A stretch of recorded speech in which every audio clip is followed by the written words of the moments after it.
Hi there, just a quick introduction. As I'm putting this video together, I realized that I should probably, one, apologize for my microphone.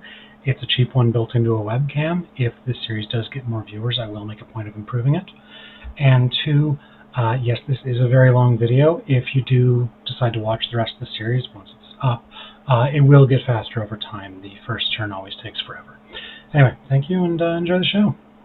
Hello everybody and welcome to WitE2. My name is Alsadius and I am just starting a new game against a player by the name of Coolbreeze. I've decided to start streaming this, or well, not streaming but recording this, just out of curiosity and seeing how it works. But I also figure it keeps me honest and keeps me playing well. So basically, I'm going to be aiming this stream at somebody who is generally familiar with war games but not especially familiar with one of these two. So this is a game of the Eastern Front in the Second World War. It's a relatively new game, about a year or two old at this point, recording this in December 2022. And I am playing as the Germans attacking the Soviets. So generally the way this works, it's very historically accurate in a lot of ways. It is, Germany has the advantage in the early part of the war, and Russia slowly survives, rebuilds, and eventually pushes Germany back and kicks my butt. Always how these games go unless I do really well or really badly. But the goal in the short term, the way to win a game as Germany, despite the fact that you're going to get conquered eventually, is victory points. And so I've got the victory points up here on the screen. The exact way it works is a bit complicated. Basically, we want to take as many of these cities as possible, as early as possible. And so I'm right now figuring out my strategy for exactly what I want to do. Basically, if you can get sort of this whole area by the end of 1941, or that plus a bit more by the end of 1942, like maybe up to Stalingrad or so, you'll, roughly speaking, win. So I'm trying to decide where I want to go. As you can see on the map, there is a big concentration of victory point cities here in the middle. Moscow is worth a lot. Leningrad is worth a fair amount. Also some down in the south. And strategically, also, Moscow is fairly important because it's a big logistical hub for the Russians. It's also got a lot of factories. Leningrad has a good amount of factories as well. And the other big strategic center of gravity is down here in the Caucasus, especially down at Baku, where all the oil is. Germany has a rough time with oil. I'm thinking right now, I'm going to make my main focus Leningrad. I've played the attack on Moscow a couple of times. I haven't tried Leningrad before, and if you take Leningrad in the first year, you get some Finnish troops to help you in the first winter. Historically, Russia did very well in the winter of 1941, pushed the Germans back a lot. And Finnish troops do a lot better in the snow than the Germans do, so that'll hopefully help you out a bit. It also just seems like it's an interesting approach to playing the game. But for now, I am going to more or less do the obvious things early on. So the German forces are divided into Army Group in the north here. This is 18th Army, 4th Panzer Group, and 16th Army. You can tell the armies by the color of the tokens. Anything in white isn't assigned to a particular army. They historically drove on Leningrad, did fairly well, but they are the weakest of the three army groups. Army Group center here is 3rd Panzer Group in lime green, 9th Army in dark green, 4th Army in dark blue, and 2nd Panzer Group in the light blue. They are the strongest of the forces. Historically, they made it to just outside Moscow by the end of the 1941 offensive, out to about right here, but got pushed back and never took Moscow, as I imagine most people who watching this are aware. And down in the south, we have, of course, Army Group South. That is 6th Army here in the light purple, 1st Panzer Group in the orange, and I think that's, 17th Army in the green. There's also some security troops, the unassigned troops in white that'll have to be thrown to things. And down here we have 11th Army, which is seconded to the Romanians at the moment. They will often get added to Army Group South later on. And the Romanian forces here are in this other color. The light blue background is Romanian instead of the gray from the Germans. So, the Romanian troops start frozen. They don't take effect until usually turn 2. Most of the other stuff is ready to go right away. And the beginning of a turn in War of the East is the air phase. So I'm just going to use the default air attack for this because it comes set up with a very comprehensive one. You can see a lot of, this shows where all the targets are. So ground attack, this is used to bomb air bases. Because the Russians don't know we're coming, the air bases are very vulnerable. And you can kill several thousand planes on the ground usually. So a lot of air bases getting targeted, and this is all set up automatically.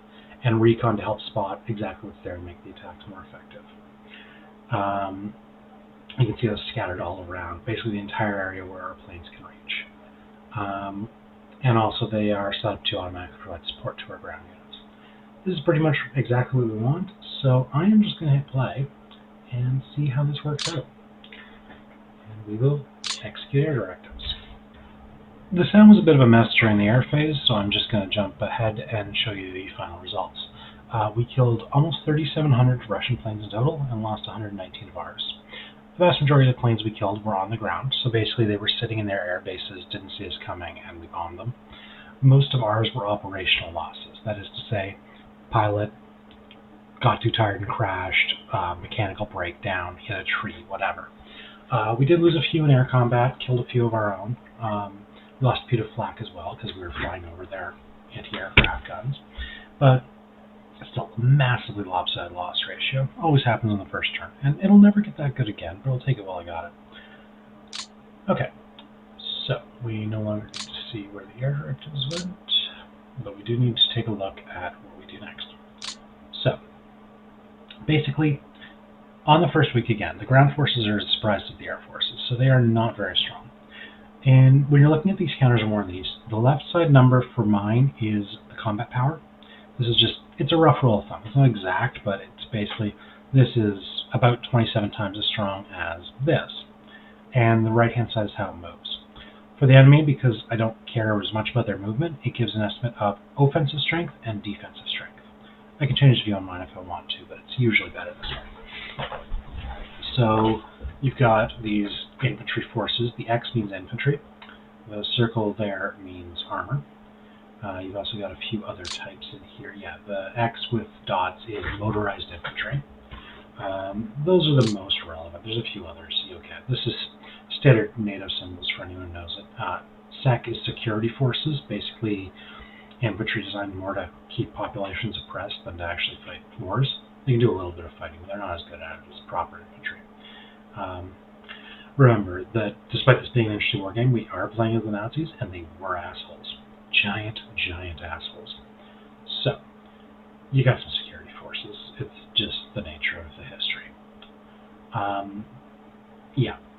So, usually the goal when... Oh, actually, that's the other symbol I didn't show you, is this one. This is basically a border fort. They are incredibly weak. They can't retreat. They are just going to get eaten alive. But, again, first-turn bonuses, you don't get to do that afterwards very much. So, yeah, as Germany, your goal is basically to kill as many Soviets as you can. Capture them into pockets so they can't retreat, and then cut them off.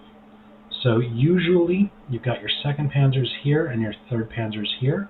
They come and make a pocket around the Bialystok area, meeting up somewhere around here typically. You also try to grab Minsk if you can. 3rd Panzers can get there on the first turn. And you generally want to make a lot of pockets because if the enemy can retreat, they can fight another day. If you surround them and they can't retreat, you get to capture them all. Very good way to take a lot of Soviets off the map. You usually get a few million in the first year.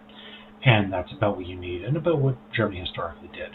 They had individual pockets, like 600,000. You can try to do the similar things elsewhere. You'll see also the train in the back. Let me actually turn off units for a second, and enemy hexes. So this is the train. This bluish area is marsh. These big, thick blue lines are big rivers. The light blue lines are smaller rivers.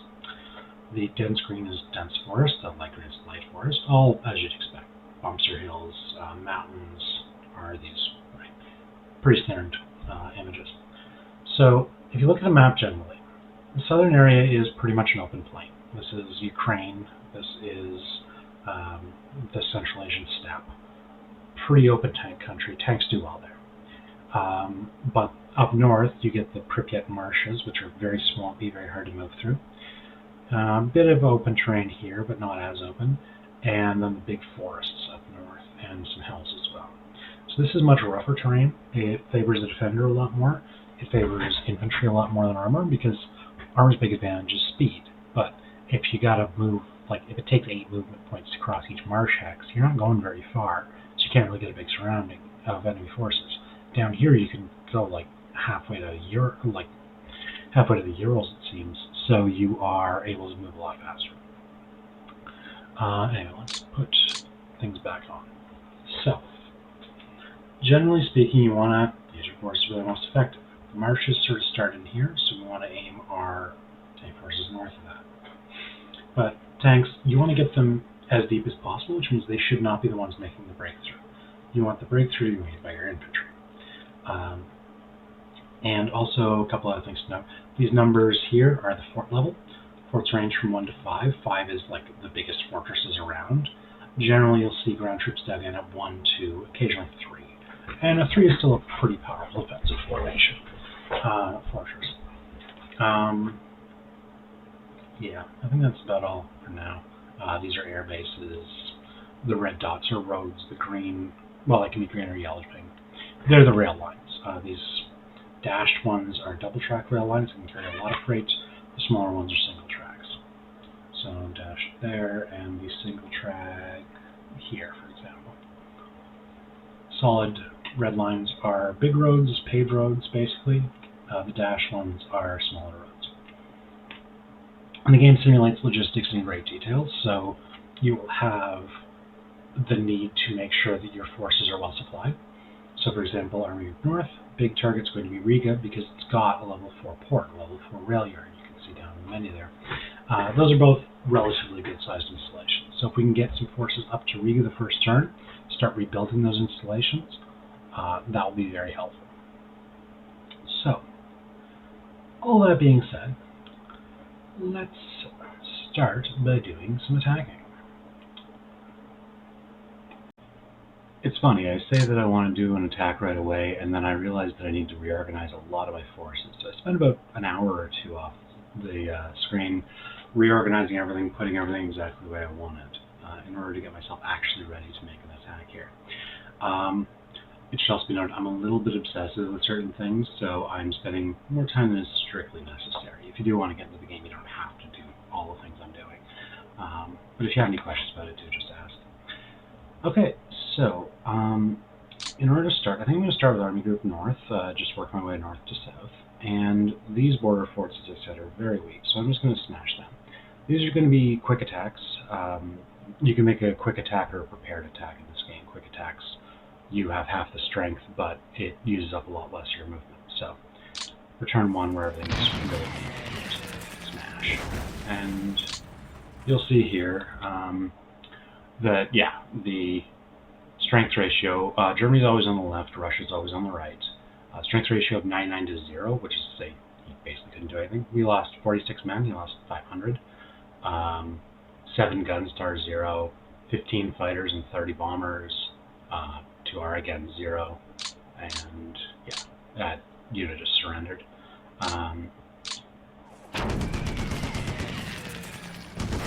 Yeah, and same thing here, 70 bombers failed.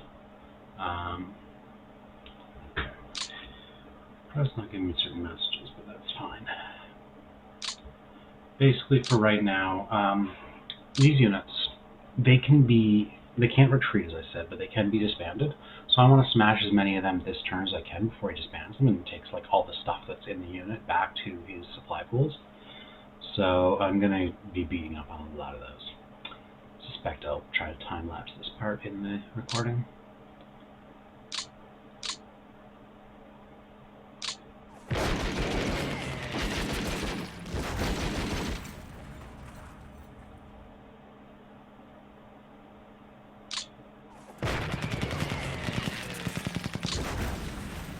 Yeah, you can see here also units routing. That basically means that they're no longer combat capable, but they're not taken off the map. So the AKVD border guards are their security forces. Because the Soviets weren't much less of assholes than the Nazis. They were less, but not that much less. So yeah, they routed. You'll see them back on the map here. If one of my units gets next to them, they'll just run away, but I don't want to do that just yet. But yeah, you'll see that a lot. Routing does sometimes get them out of... You can encircle them, and then if you attack them, they can route out of the pocket, because it's an entire week of combat happening all at once, so it abstracts a few things. And that does mean that sometimes it's not entirely realistic looking, but usually there's a reason for it. Shattered means that it basically the counter is taken off the map. The entire unit effectively goes away. There's a few, you can see it had almost 2,500 men, about 2,100 were captured or killed. So a few hundred men did make it back to his lines, but he still, again, lost a huge amount of stuff here. Because, again, these are very weak formations, and I'm attacking them with full-strength infantry divisions that are prepared for combat, and he is not. Okay, so that is a proper rifle division. That's got a proper rifle division. The other thing to note is when you're attacking like your mobile units, you can see these lighter areas are places where I can move. So right now I can already get almost all the way to Riga. But you'll also notice that going through here, actually because it's turn 1 that isn't an issue. Normally trying to sneak through an area like this would use up a lot of movement because these guys would be, you're within artillery range. These hexes are about 10 miles, so the guns here can shoot you, the guns here can shoot you. That really limits your ability to get your guys through safely, so it really slows you down. But on turn 1, that rule is waived, so I can actually go very, very deep into his lines. Like even an infantry unit can get all the way out here. Yeah.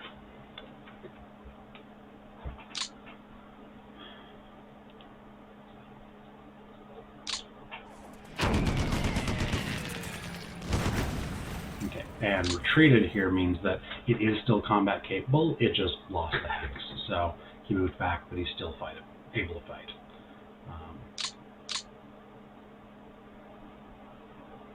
He claims to have 6 defensive power. I don't actually believe that number, because you don't have perfect intelligence. It doesn't give you all the time accurate information.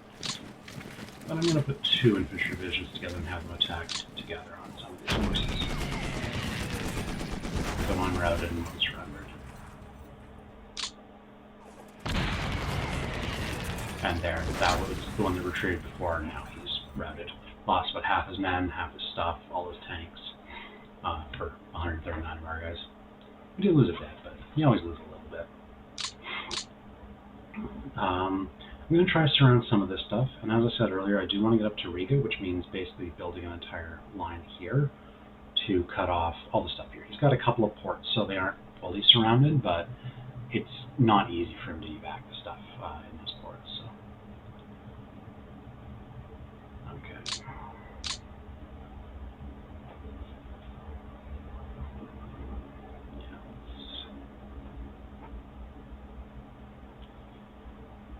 Headquarters are also not combat capable, and this is a routed unit in a headquarters, so I can just run up next to that and they'll just run away further.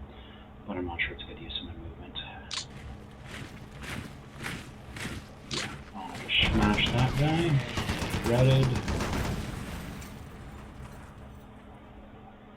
And okay, he can't get up to any other combat capable formation, so I'm going to use him as a guard basically to break him into regiments and station them along here to basically prevent the enemy from attacking my supply lines. I want to have this surround us that the Russians can't break through. I'm probably going to want more than that before I'm done, but that's enough for now. Okay, you can get there. Yeah, you can get 5 movement left.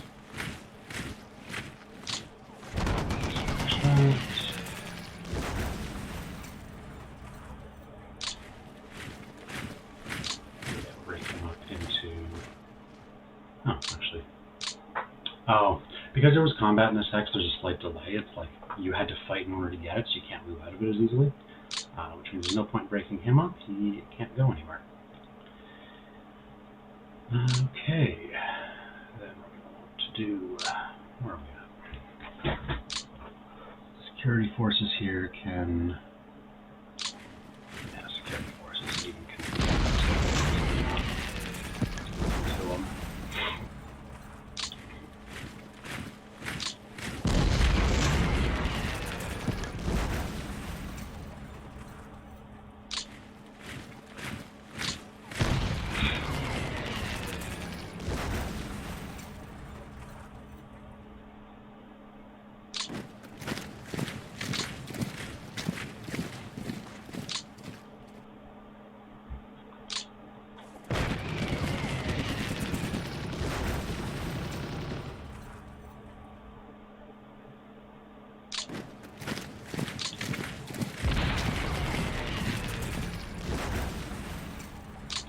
Yeah, so you can retreat multiple hexes in some cases, but usually that means that he almost routed but didn't quite.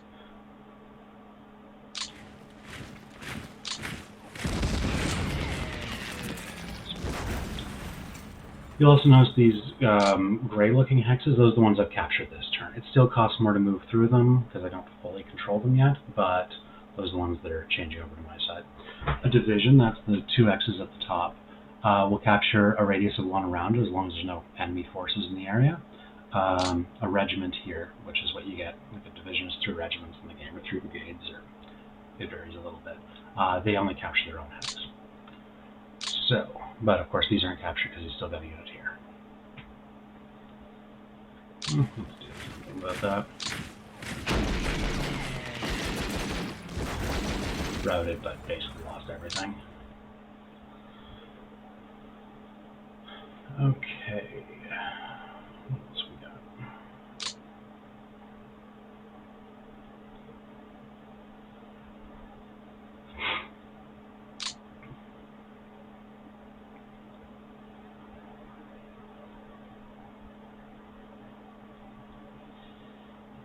Important.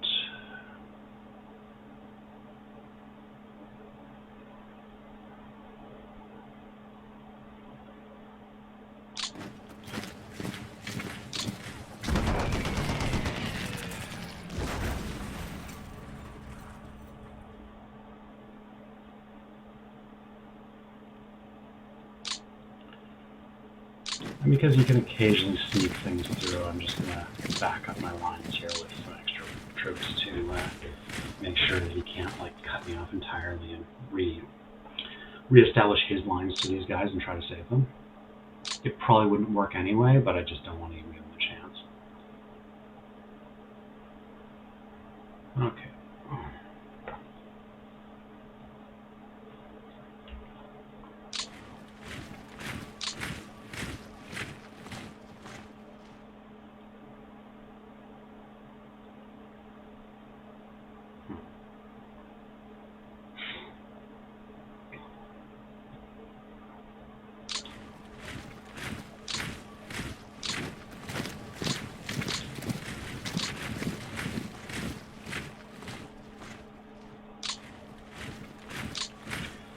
Now the core here, this is the core that commands a few divisions.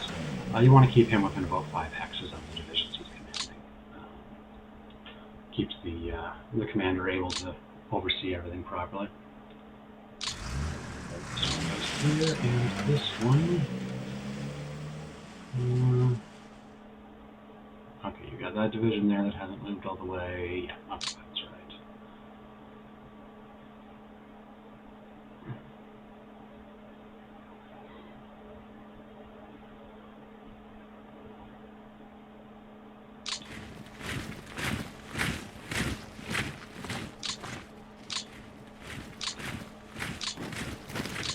Part of this is just me trying to stake out as much territory as I can reasonably grab, because that makes it easier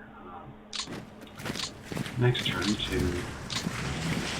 I don't have to fight for it next turn, because a lot of the swampy area is fairly easy to defend, so if I can grab it now before he can actually build up his defenses, that's great. Okay. So next, this is the motorized unit I've got furthest back, so they're least able to get up into the fight up at Riga that I want to have. So I'm going to use him to defend my line into Riga. So this city here, yeah, he's got... Okay, yeah, it's just one anti-tank unit and then a couple of command units, so this is just going to die. Yeah, an anti-tank unit couldn't kill, like, any of my vehicles either. So, yeah, turn 1 is easy. Okay. And I do want to... Yeah, I think I want to use this guy to... What do I want? I'll just leave him there until I've moved a few other things up and can see what I can do with them.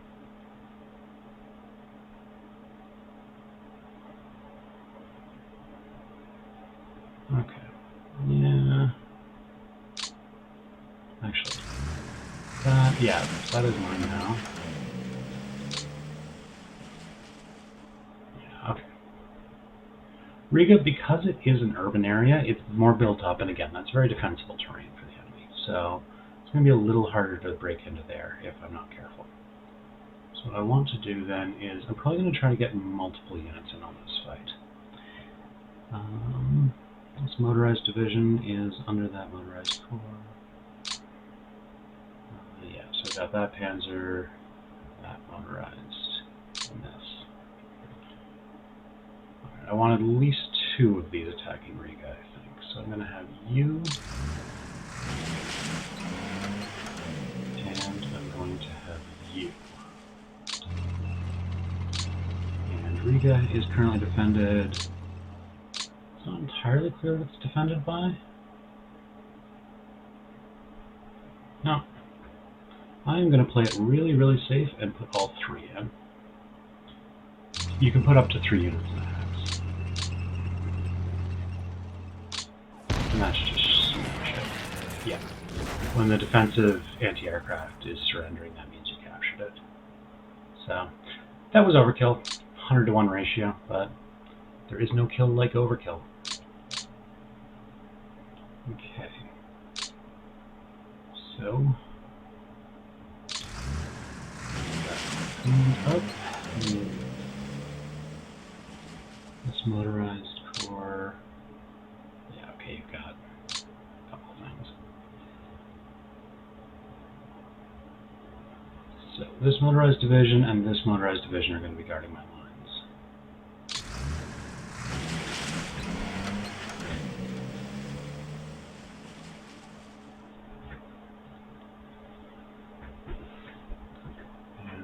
Them up. Actually, I'm not even sure I need that much. Okay. So, this is the one with the least movement. He's going to defend Riga City.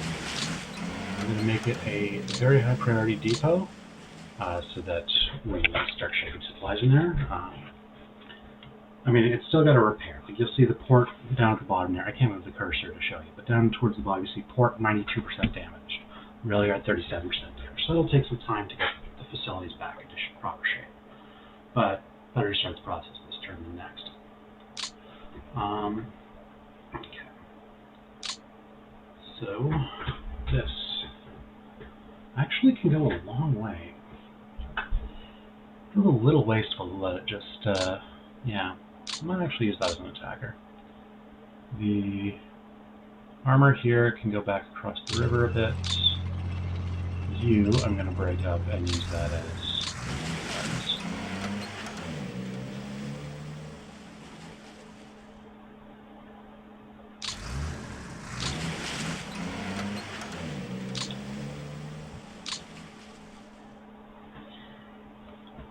He doesn't have a lot here, but he's got that one division can cause me some annoyance.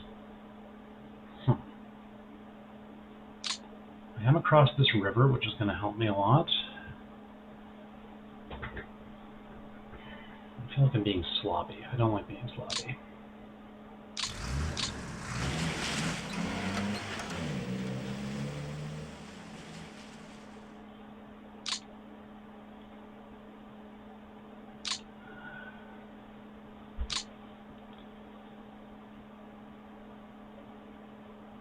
I think it would be greedy of me to try to grab too much. So I am going to break this up. I'm going to do there. Try to route him, and then that way he's a lot less of a threat. One of these. You're not really a thing. Kind of want to get across the river in a couple of places to make it harder for him to defend, but I also don't want to let him. Want to go there. That'll be my other guard. My units have a zone of control just like his do, so 3 spaces between them. He can sneak through, but it really slows him down a lot, and he does not have a lot of movement at this point in the game. I think I'll put one there. Get him across the river, that way I've got a couple of bridgeheads. And I don't want to overuse my guys. The more you use them, like I've got all this movement, but it'll burn your fuel, it'll make them more fatigued, so you don't want to overkill.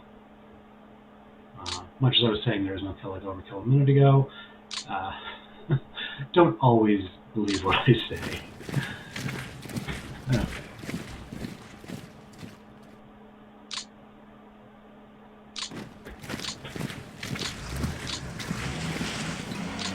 This looks like a bit of a tougher spot. It's heavy woods and well fortified, so I'm going to hit it with 2 divisions. And yeah, you can see the rifle division retreating, it didn't surrender.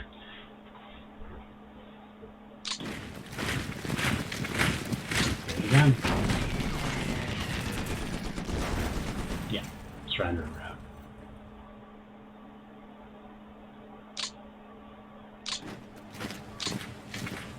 Huh. That was this course. There.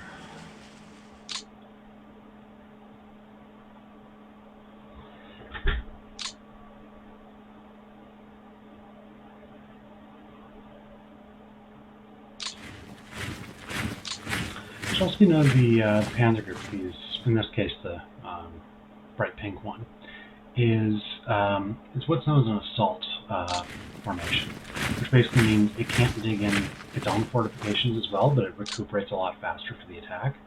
So it is a pretty powerful striking force that isn't as good at the defense. All of our Panzer groups are assault groups by default, so that came at the beginning, but it's very useful. Okay. Yeah, and I'm just, because I have set Leningrad as my main objective, I'm going to be rushing a lot of stuff up here pretty aggressively, because I do want to make sure that I get, now you'll notice because I got these infantry here, and that covers up the distance there, this guy is a lot more free to move than he was a minute ago. So, you're not really an important city.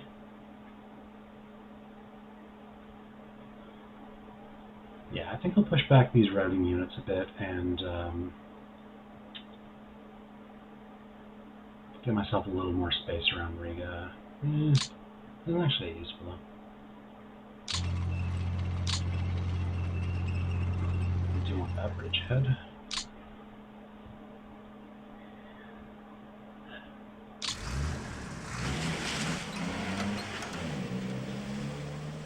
What's grabbing?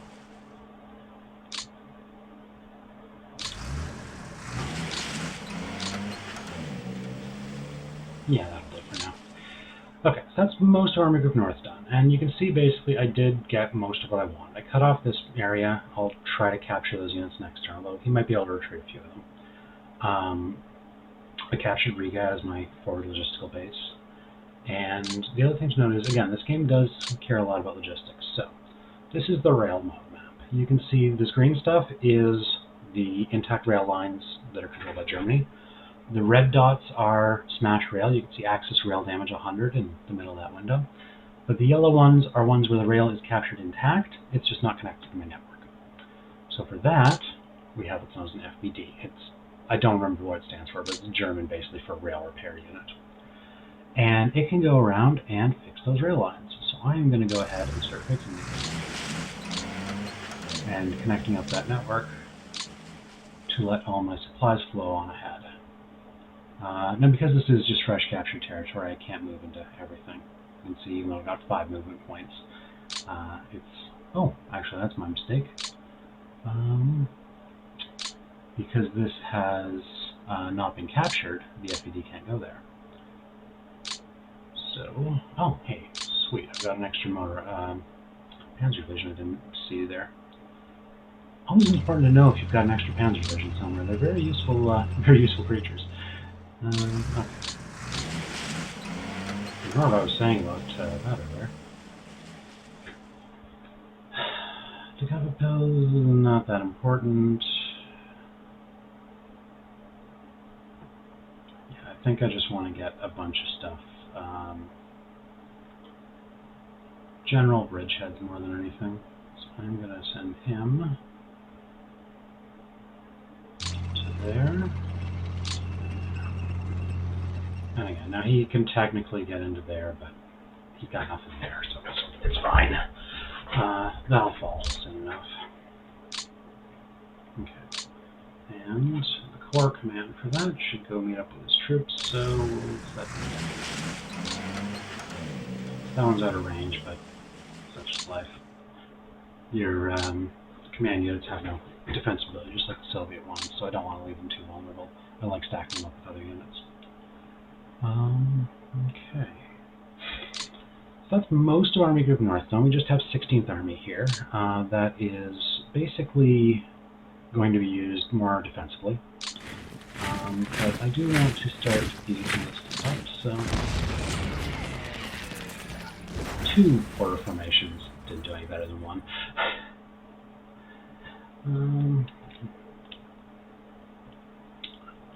But I think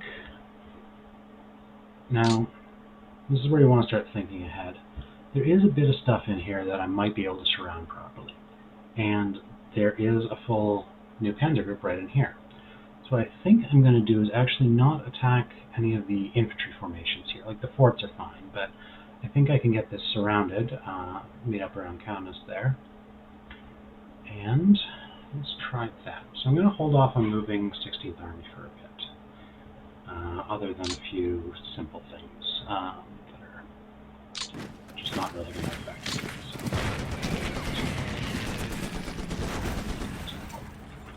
But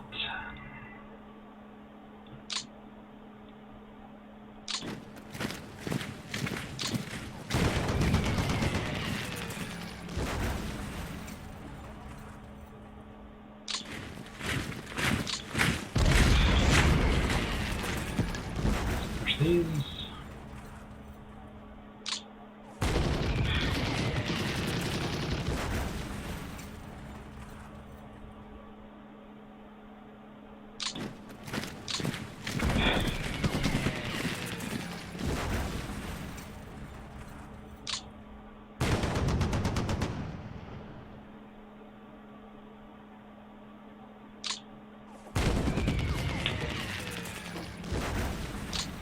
Okay, that's kind of weird. I actually lost a lot of men on that. Probably because he's been in a lot of attacks and is kind of fatigued at this point.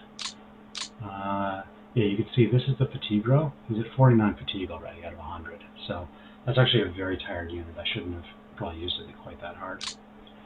Okay.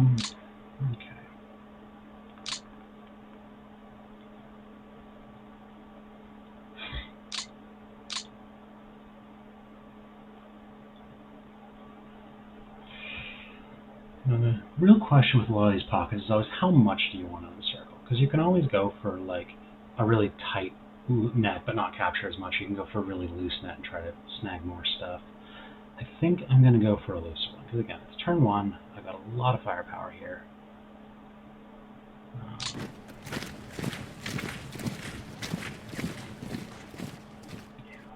Yeah, let's attack that. Did route him.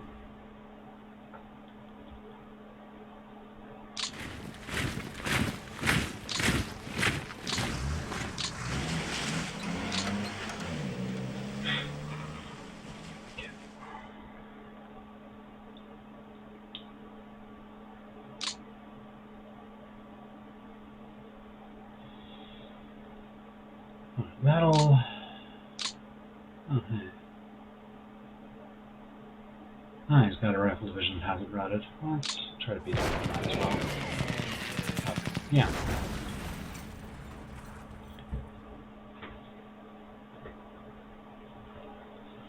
Yeah, you don't need to go any further ahead.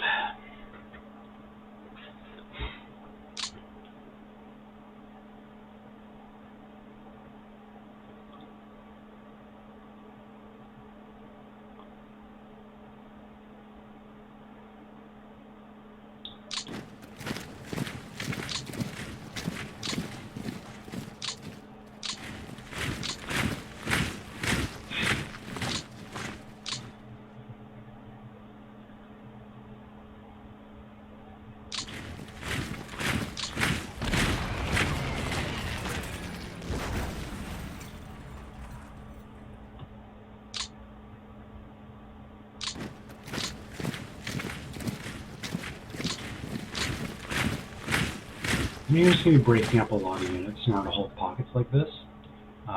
It just makes it a lot easier to get the number of stacks you need in order to prevent him from sneaking anything through.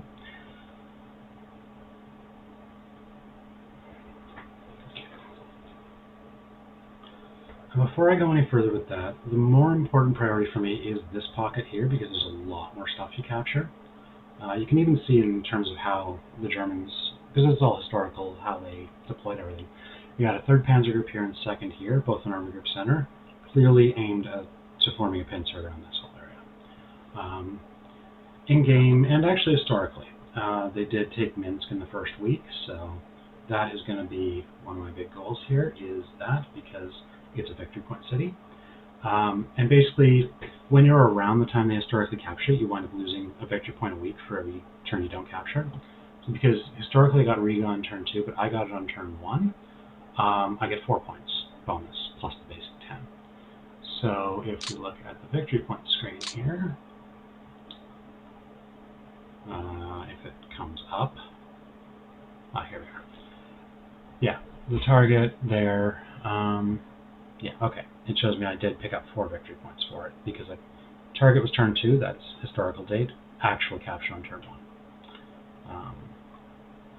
You can also see, like, they've got the whole history of the war in here.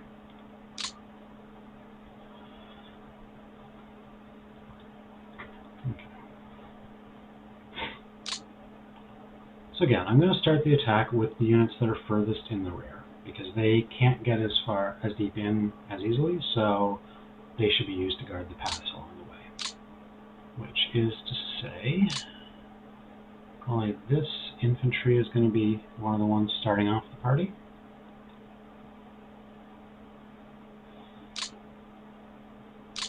You can go up there.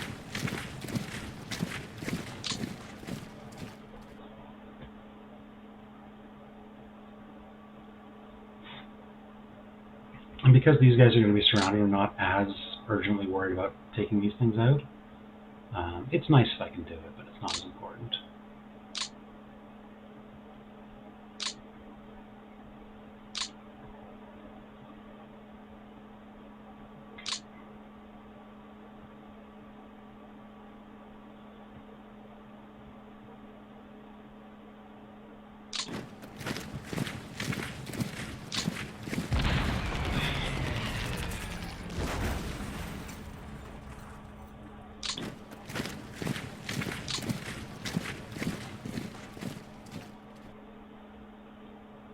I could attack that with infantry, but I think I'd rather use this to wall off my attack.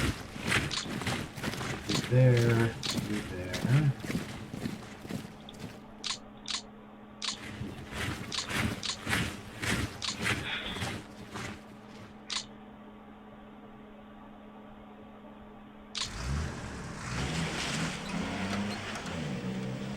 And for now, I'm just going to try to, anything that's on the outside of my pocket that I'm not likely to capture, I'm just going to try to like blast it away so that it can't be, it's not around me to try to break any of my lines. So this is all stuff I don't think I'm going to capture realistically, and therefore I just want to smash it.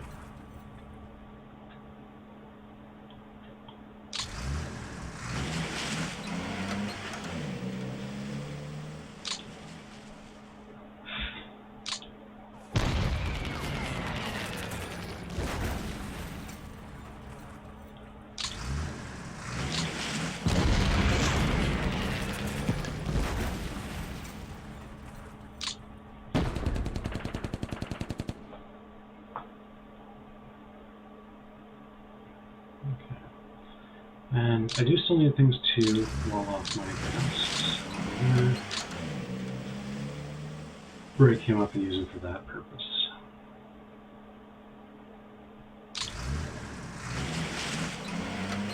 Oh, that was actually a serious unit there.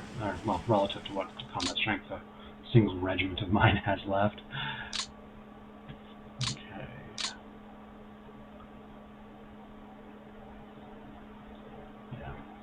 It defaults to the most efficient route because the ugly terrain here, it's faster to go around like that. So, I'm going around anyway. I'm going to hit him along the way.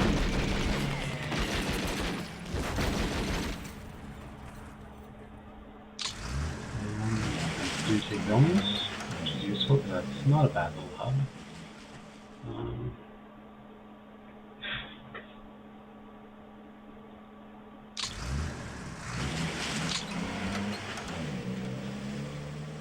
And this easily on him.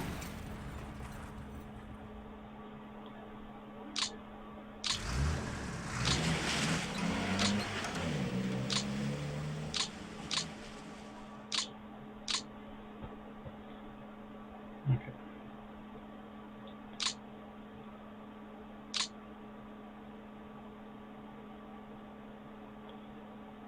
You're going to want to be somewhere around there. Now I am going to need to actually get to Minsk. So what I think I'm going to do is... Here, not the right thing. Yeah. Okay. Motorized are among my weaker units, so I'm going to use them to do the fighting and save my panzers.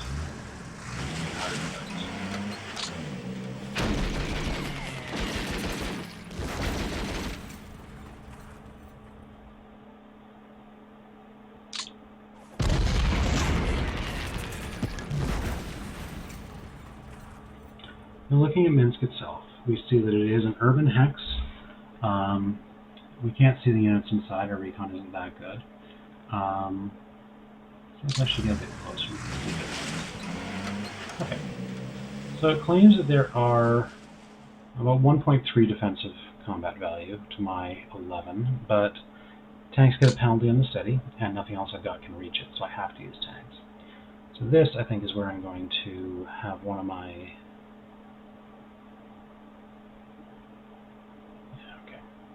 I want one of my counter divisions join them for the attack.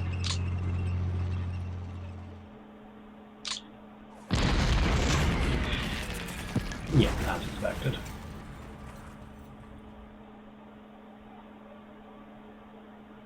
So you can see a second ago on the con we had 370 there in the actual fighting, but then we captured a zillion of them on the retreat. So, I'm going to put the motorized division in the city. I'm also going to set the city up as a which costs some of my admin points. That's used for basically reassigning commanders, certain other things. Commanders is the biggest use, but setting up depots is another common usage for them. And that, I think, is a good starting point for that attack. Now, I do want to cut off this group, as I said, so I'm going to need at least one division for that. And I think, how much more of the 3rd Panzer Group have I got? So that's 1, 2, 3, 4 divisions. I think it's only got about 8. Yeah, 3 armor, or sorry, 2 armor, that's not a division. And after being broken up, that's 2 motorized divisions, so 4 in that corps. And this corps has 3. So we have 7 total divisions. I've used 4 of them out there, which means I've got 3 left. And yeah, you've got 1 there. Ah, there's the other one that I was looking for. Okay.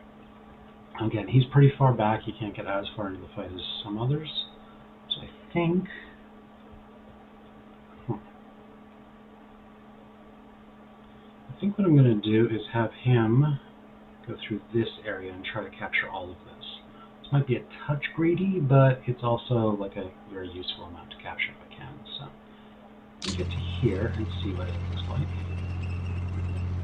Yeah. Now that does route him out of the pocket. I was hoping he'd retreat this way, but he didn't. But again, I think it's probably best to not give him a choice. So do that, capture a bit more territory, and then we break him up.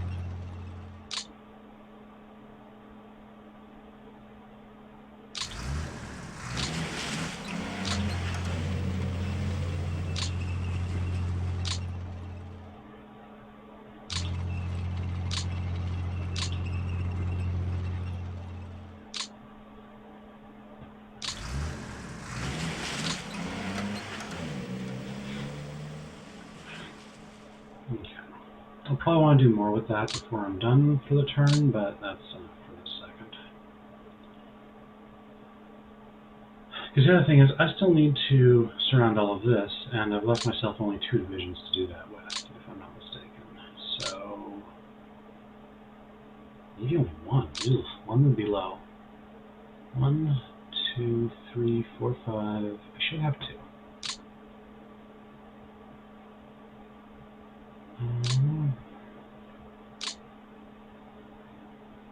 Yeah, okay. 1 panzer there and 1 panzer there. Okay, so I've got 2. That's probably good. But I do need to break through here and join up. So, what I'm again going to do is infantry breaks a hole and armor exploits the hole.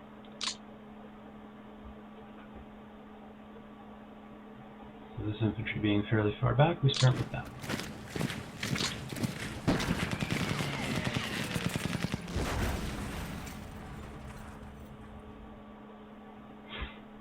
Brest-Litovsk is a tougher target because, again, it is a city.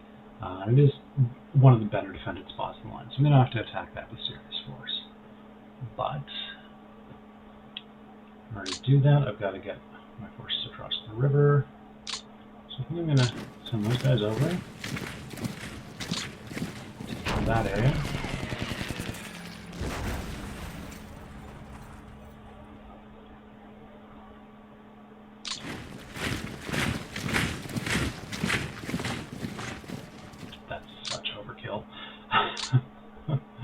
Alright, for Brest-Litovsk, I am going to do a deliberate attack.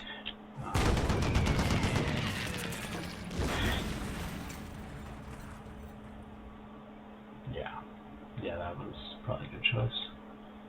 This is, oh, it's a swamp. Yeah, I'm also going to do a deliberate attack here. Killed Silly Popov, who I think is alright, which actually is pretty convenient. There we go. Okay, that did that. Now, I do have to go AFK for a bit, but I will resume the stream when I get back. Alrighty, I'm back, and let's do a little more fighting. So, we were breaking through here. You have a rifle division. Okay.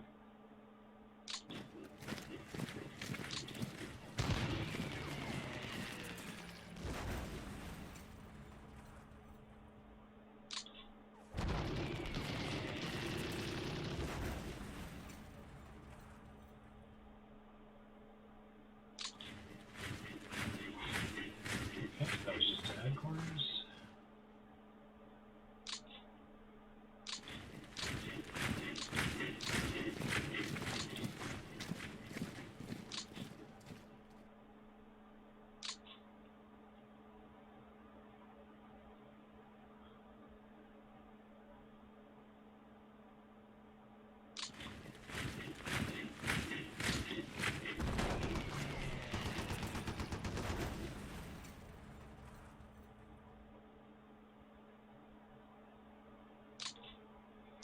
And because this is a very important pocket, I'm going to be defending it pretty heavily, so you don't expect to see a lot of units.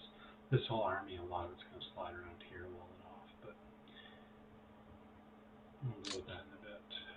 Here, okay.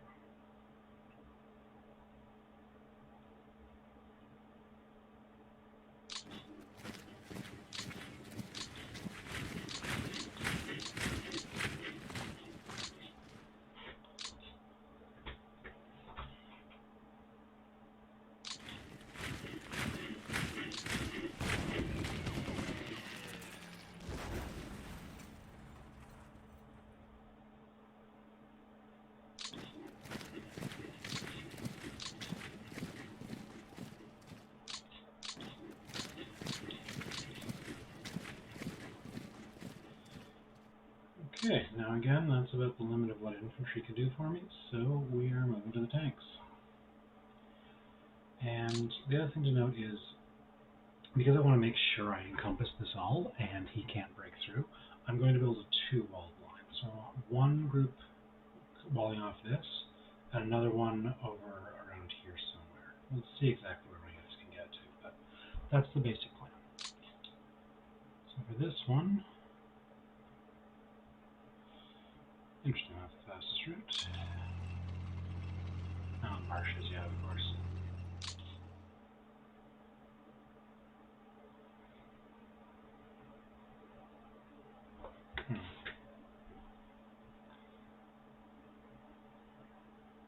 I'm gonna leave that there for a second and see where the other pincer gets me to.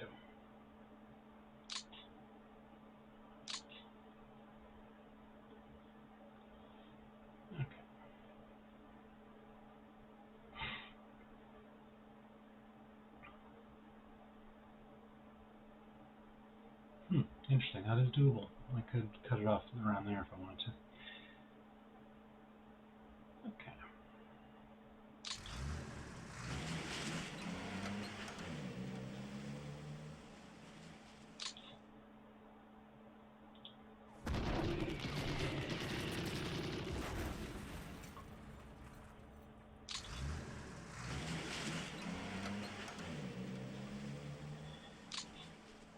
As you can probably see, I am trying to cut a fairly wide swath of this so that I can, the more territory I have, just like it costs me a bit more movement to move through his territory, and you'll see more of that in future turns. It costs him more to move through mine, so if I cut a huge wide swath, he might not be able to walk through even if I didn't fight him for it. And cavalry's pretty good for this in the rougher terrain. We don't get a lot of it, but horses deal with swamp better than a tank does.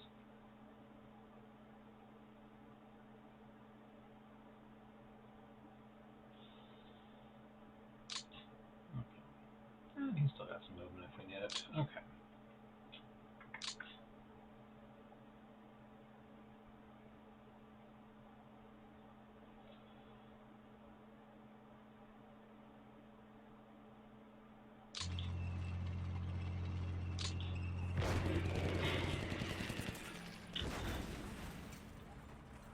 I'm going to try to encompass these routed units because they are some fairly useful, like 3 divisions is worth grabbing if I can.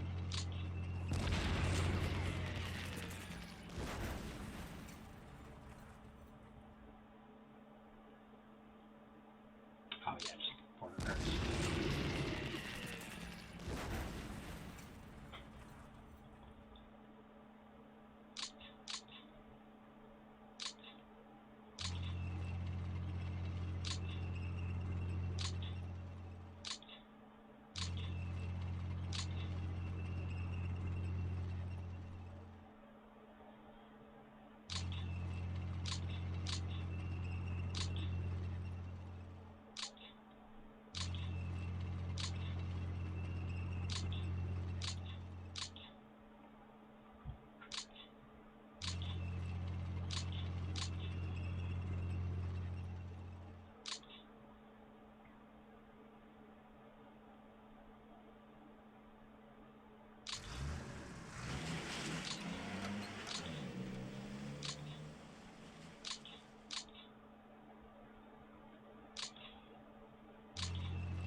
Which means I don't actually want to get anywhere near it, because if I do, then I might route him out of there. So I'm being a little bit cautious with this.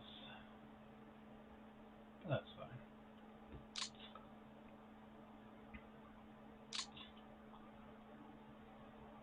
This is a standalone motorized division, which can't, or motorized regiment, which can build up into a division. We have a few of those in our battle.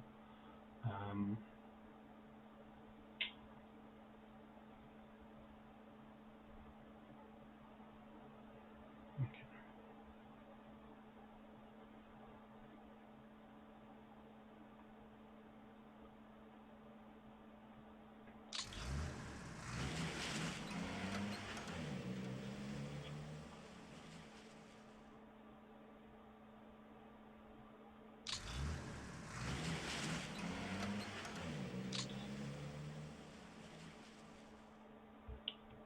And yeah, I think I do want to break that cavalry, because cavalry is a little more dangerous for breaking through lines than infantry is.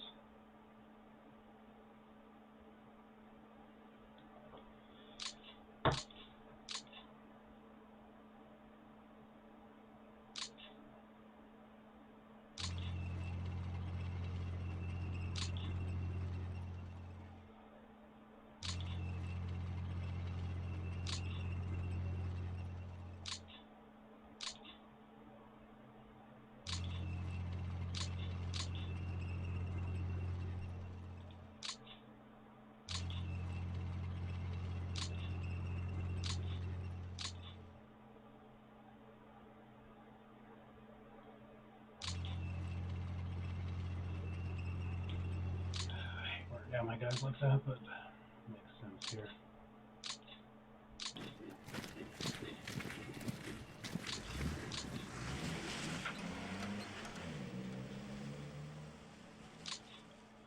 Which actually means I don't really need those 2 armor divisions I was reserving, so I may use them to take a lot of territory. Like I could get... This area is referred to as the land bridge because there's the 2 big rivers, and this is the area between them that's much easier to cross. It's also a major logistical hub with a couple of fairly big cities here.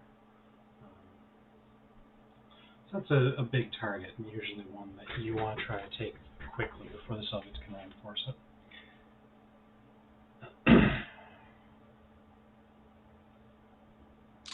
It's weird. Most of my games that I'm currently playing, I'm a lot further along than turn 1, so I'm not used to just this whole cloud of forces. You gotta be much more cautious where you break through.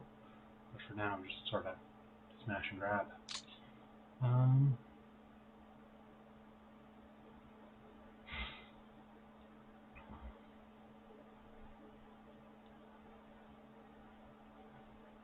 I can't go all the way to Tabs.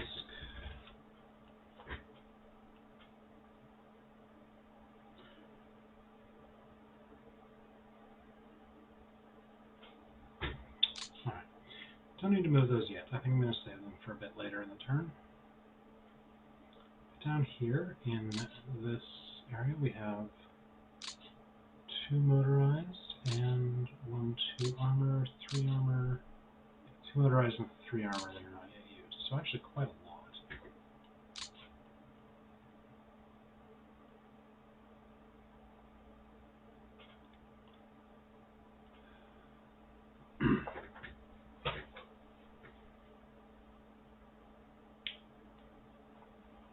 I'm going to pause and do some planning now. I have decided that what I want to do is also try to get a bit of a pocket around here. So I'm going to make some attacks with Army Group South before I continue too much. So let's start with one of these. Again, just great border forts.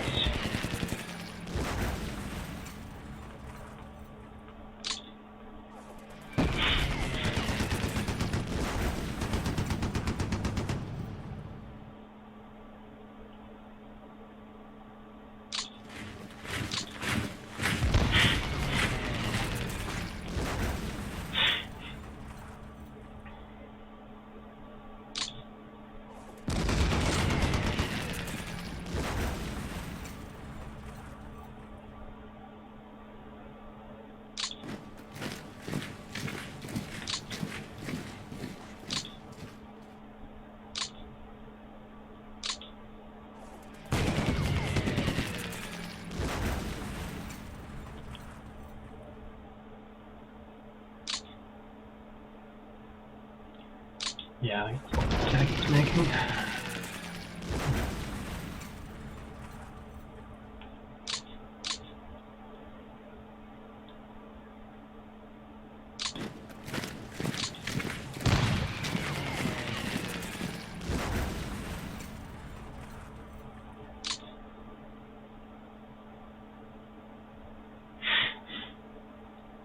The other thing that's worth noting is that the enemy's southwestern front, so this area here, was somewhat better led historically, and they represent that in game by making them somewhat stronger.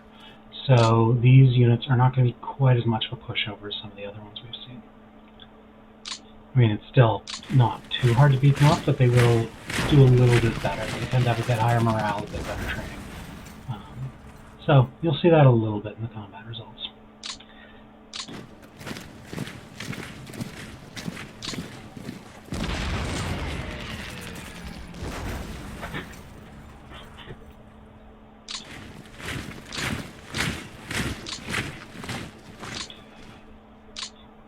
And there's another specific consideration for Army Group South. Historically, the troops on the Romanian border didn't move for a little while after the main attack.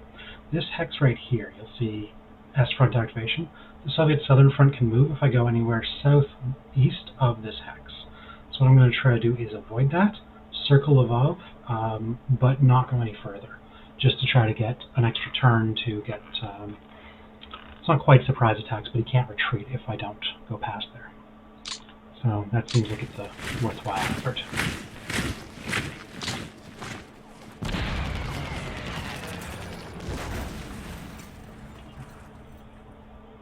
And yeah, you see, okay, it's a swamp with a well-led unit. So I'm actually going to make a big heavy attack on this, just to make sure that I smash it up. Yeah, okay. Probably overkill, but the sort I don't mind.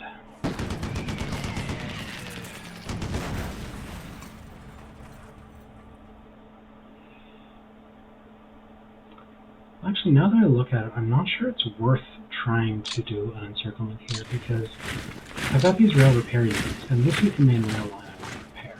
So if I'm already going to have to attack that in order to get the rail line, and these are all just things that will surrender. Yeah, I don't think a pocket makes sense. I think I'm just going to move everything forward. General attack, basically. Oh, wow. That's actually a failed attack. You need a 2-to-1 advantage to win. I did do very well against him, but yeah, scouted means my general was smart enough to realize it wasn't going to be a winning attack and to pull back. Yeah, that's a bit more like what I wanted to see. And even then, they did do all right.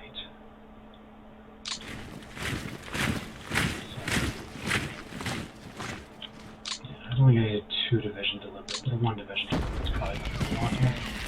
Okay. Yeah, because the other thing is you don't want to just barely beat them, you want to crush them as best you can, because that way you get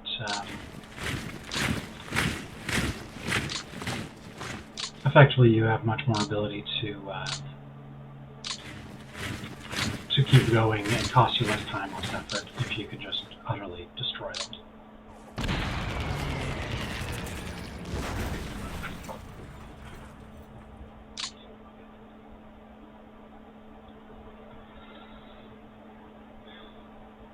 Okay, these guys all can't move, so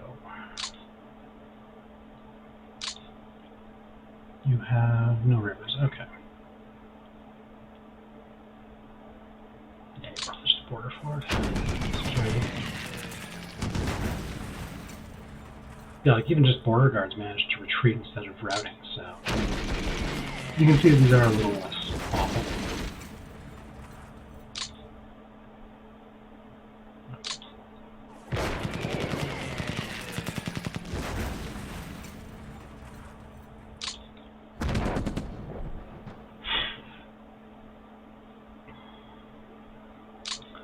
I think a large part of what I'm trying to do here is to make sure my rail units can get repairs. I'm not going to go too far beyond the limits of what they can actually repair.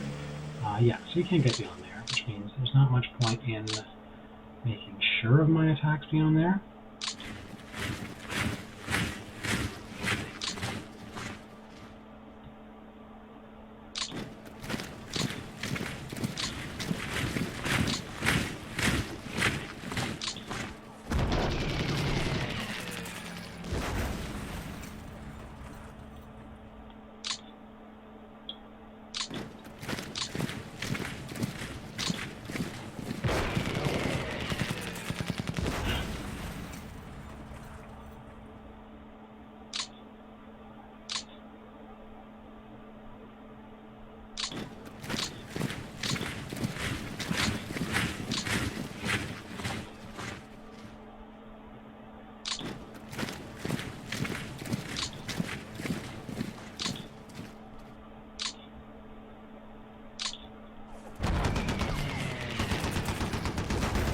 Yeah, wow, even at 30-to-1 I didn't manage to make them red. The benefit of having actual morale.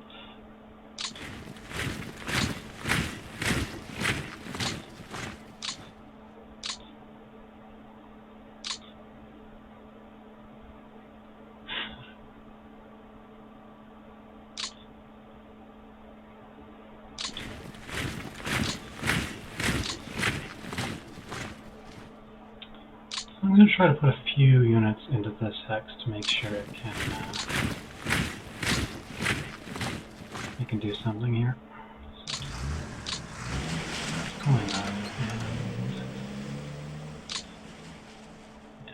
So I'm just checking the quality of the general, because if I'm going to rearrange my forces a little bit, I probably want it to be a decent general. He's not great, but he's good enough.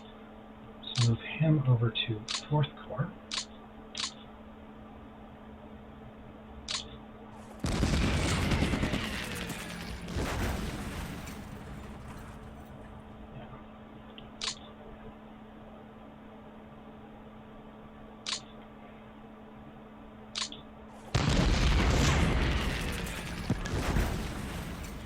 And again, much like Riga, this is a very good rail hub, so I do want it to start repairing fairly soon.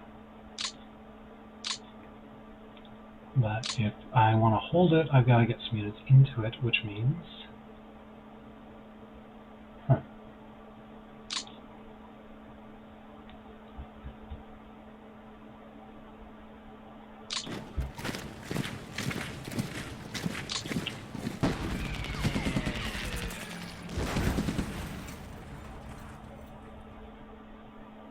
Yeah, okay, there we go.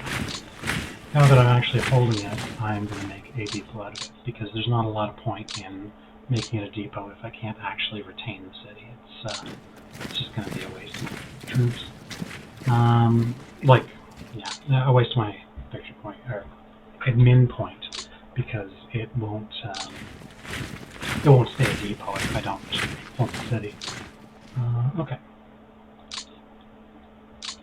So, with that broken into, I'm going to try to make this pocket before I forget.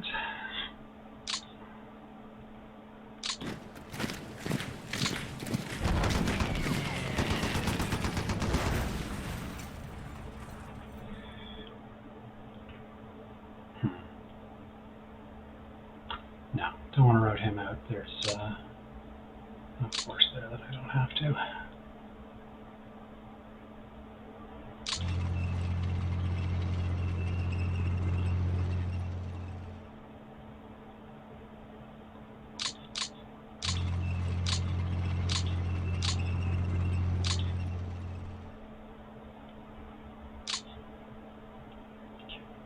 The other thing is a few of my units are frozen. I'm not entirely sure what the history of that is, but it is a biggest deal of anything.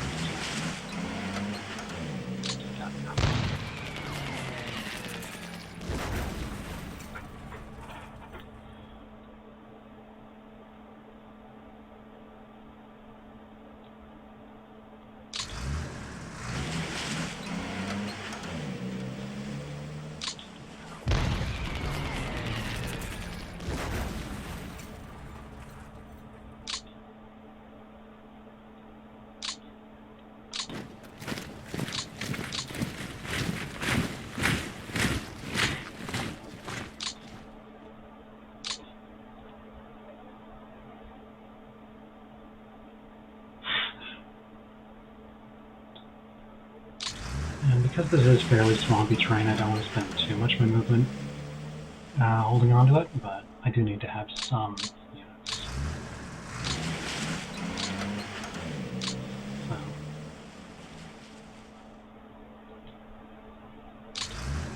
do that. That's probably good enough.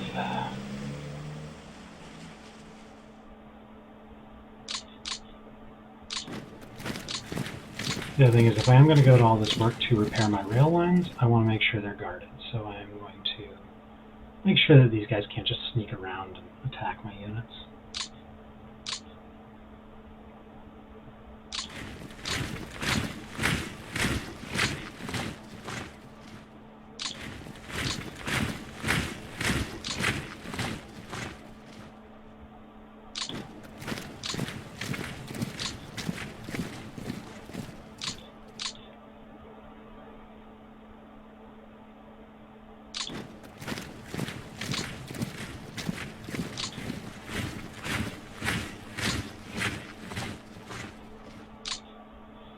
Okay, so I've made that pocket, and because the train, it should be pretty reliably held. Might want something else to sneak into there, but it's probably not too urgent.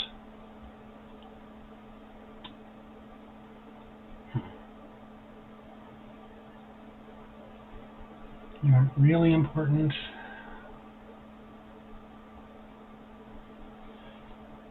I'm trying to decide how far into this pile I want to get, because the next big target in this area is Kiev, really.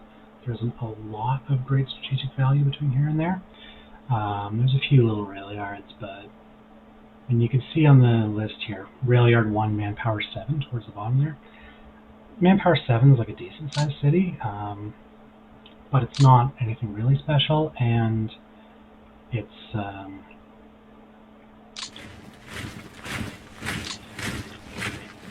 Yeah, I don't get so much from taking it, but it's going to be a great investment to make sure that I do.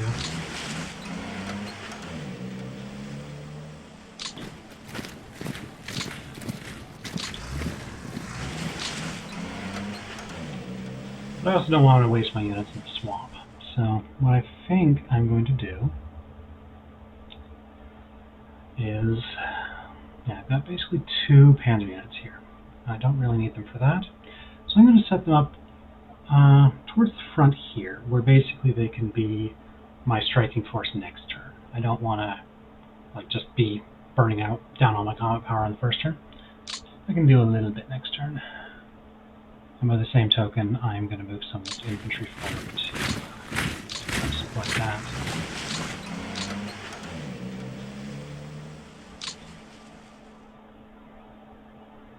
Yeah, get him across the river. Bridgeheads are good.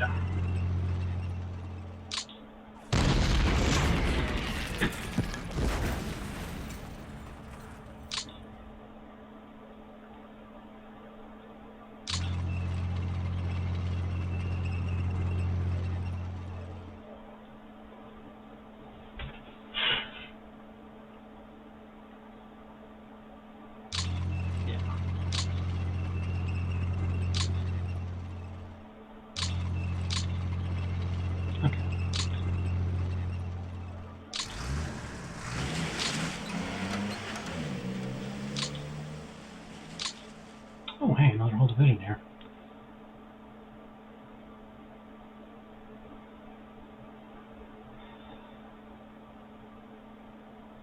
I'm also just seeing if there's any planes left based on my recon and what we blew up on the ground.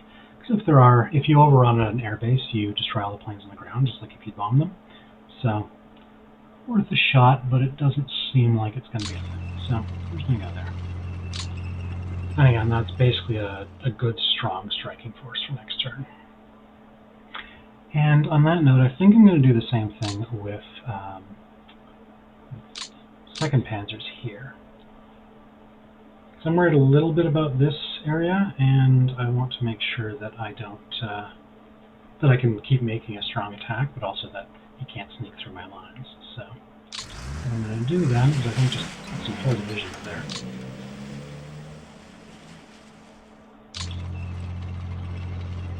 And that should make sure that I've got more than enough force to control everything.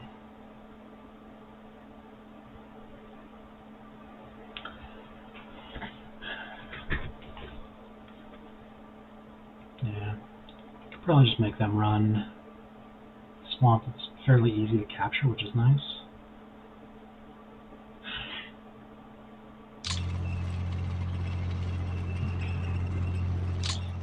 And yeah, you can get up there. Now the Corps Command should move up to join his forces.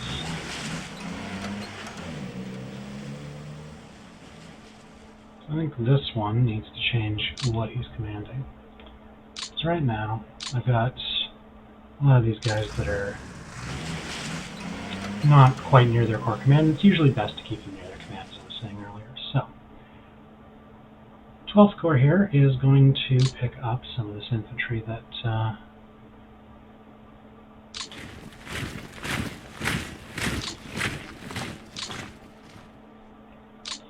that's sitting in this area. Basically, I've got 2 infantry corps and 3 motorized corps in this panzer group. So I'm going to have, I think, 1 infantry corps down here, which I already sort of do. He's got these guys and yeah, so 1, 2, 3, 4, 5, 6. Oh, and a frozen division back here. Okay, so that's fine. This infantry corps can pick up this one. I think it was, yeah, it should be 12th Corps.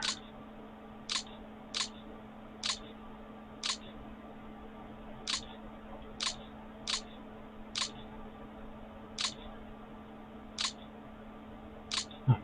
And you can freely move units between different commands in this game, so for those of you who play War in the East 1, you couldn't do it there.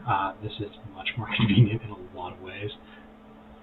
Okay, now again, we've got our FBD, and this time we're trying to repair the main rail line up to Minsk. We're going to have to break this pocket next turn. but for this turn, not a big issue.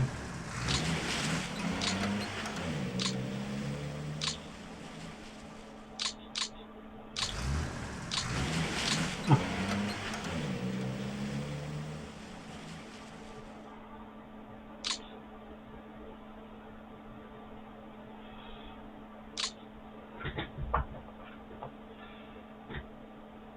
And we do have also these two divisions from 3rd Panzer Group, which I may want to do the same with, or I may want to help reinforce these pockets a bit.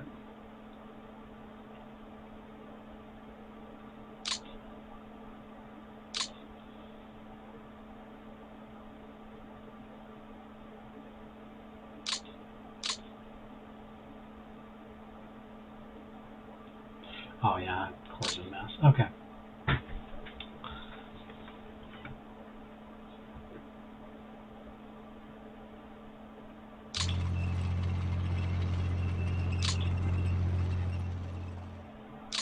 Yeah, and because that's so weak, I'm going to just attack it across the river to break it up.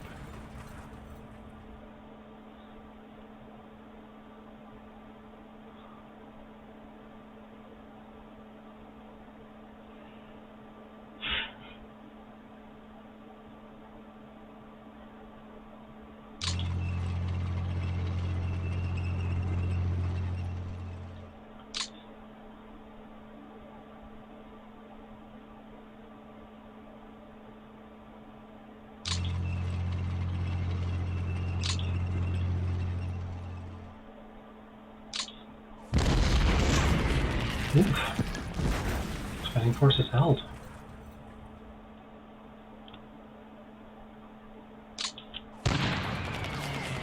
Oh, yeah, that's better.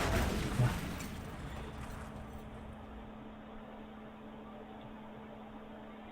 I don't think there's anything in this area, but I'm just gonna go up here to cut it off in case there is.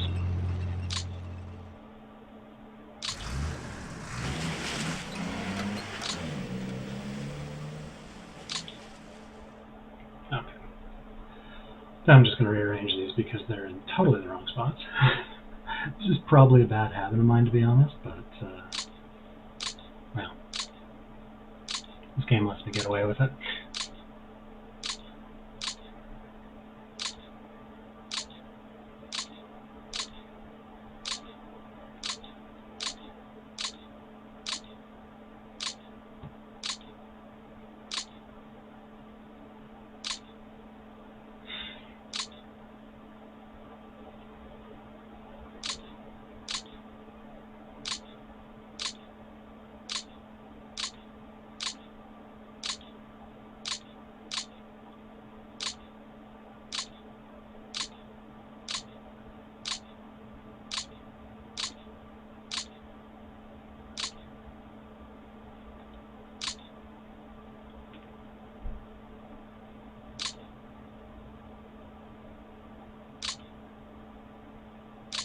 That's probably about right. Okay.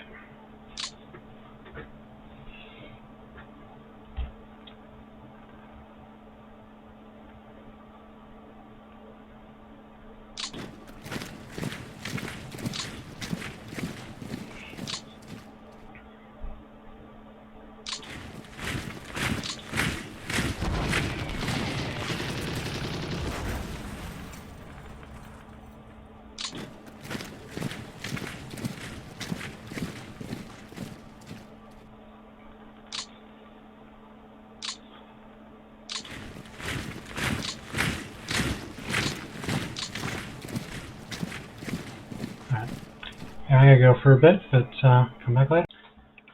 Alright, and I think I hopefully can finish the game this round. So, I realized I made a mistake because I was trying to surround this guy. He's right on my rail line, so he's got to die. Yeah, road over there. Okay. Now lets me repair my rail lines.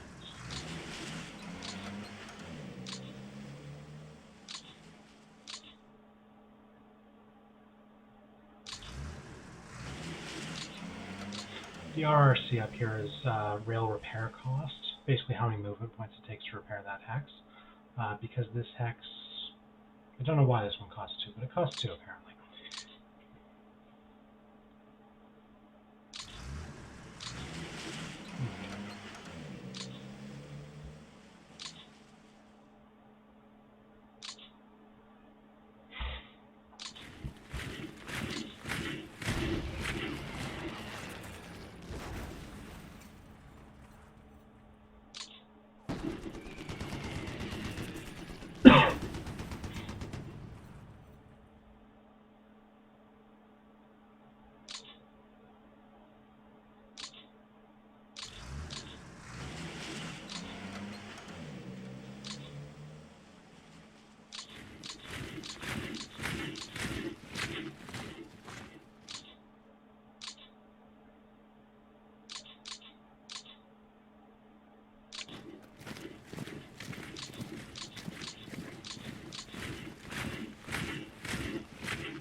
Okay, so basically I'm just trying to get all my forces in to surround this pocket, make sure he can't break in and damage my German rail lines that are all already intact.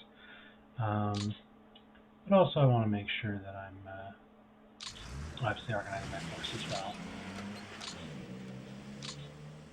You're already in an infantry corps, you're fine. Yeah, let's actually move him. And then this one, 23rd Corps. Oh, there's all the way down there. Alright, whatever.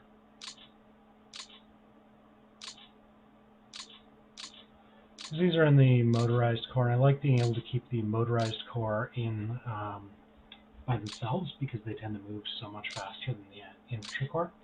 So even though these are infantry in the Panzer group, they don't move at the same speed as the Panzers. But that's fine. Well, it's one of the big issues Germany faced historically, but it's fine.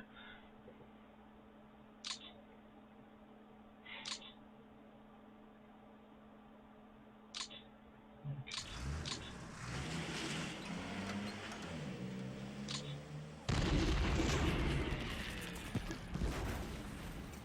And for this pocket, even though I'm trying to not route anything out, because there are so many units in here, it actually takes a lot of attacking to reduce this pocket. Like once I've made the pocket, it still has to be destroyed. So for right now, I am basically just trying to kill all the things I can kill without having to worry about that, which is to say all these border forts. Because most of these units aren't going to be moving very far, they're holding the border rather than actually doing anything. So I might as well have them kill these guys rather than just waste their movement points.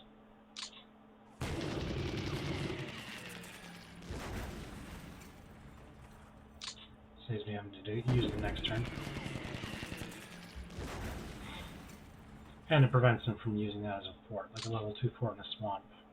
It's not going to be so defensible because these units are badly surrounded, but, I mean, everything counts, so.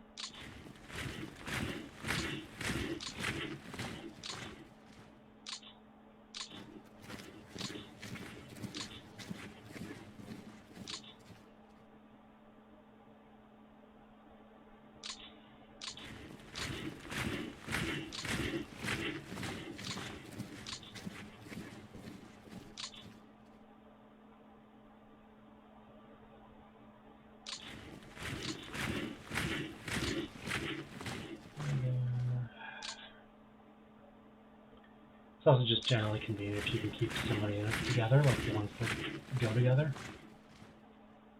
So.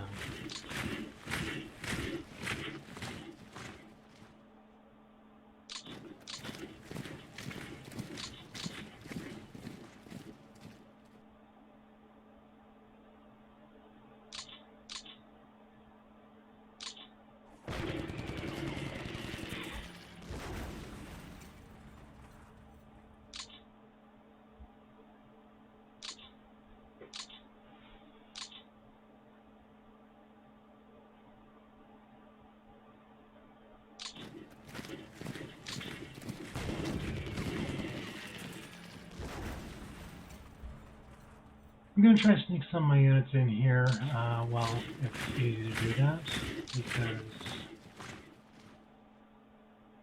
that can let me make my attacks more easily next turn.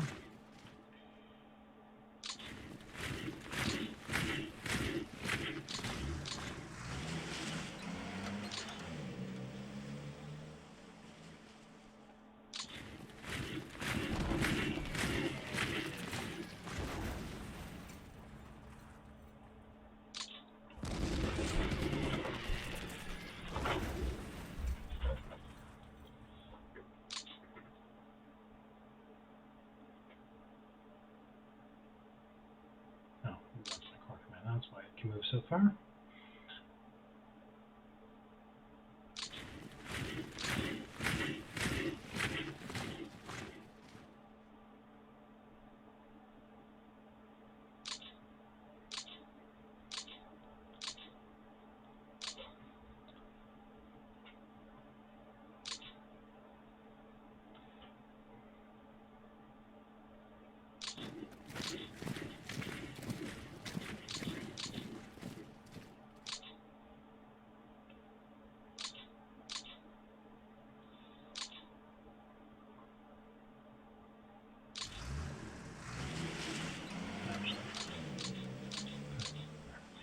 It's helpful to have headquarters based in cities that you're also going to use as logistical hubs, because that way, basically, a headquarters in a city increases its storage capacity, so it can handle more supplies. It's not a huge deal in practice most of the time, but it's sometimes useful, and I just think it looks cleaner as well. So.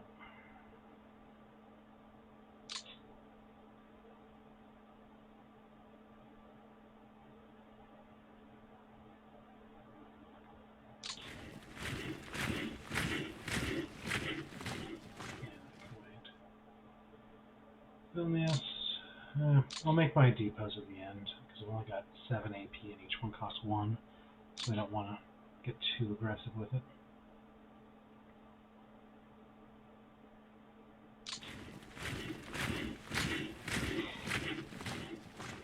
Okay.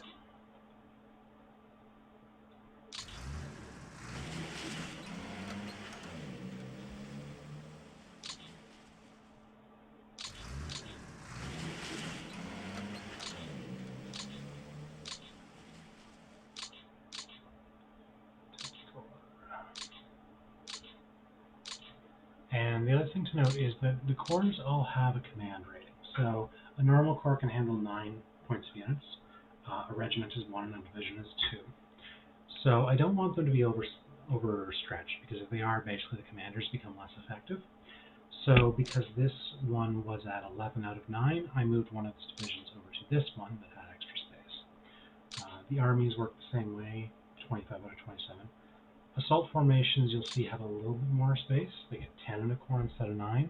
I think that changes in later years, and 36 in an army instead of 27. So they can handle a little more, as well as being faster to recover for attacks. Okay, so we've got these 2 security divisions that can move up and do something. Well, it's the same as everything else. Get in there, surround units.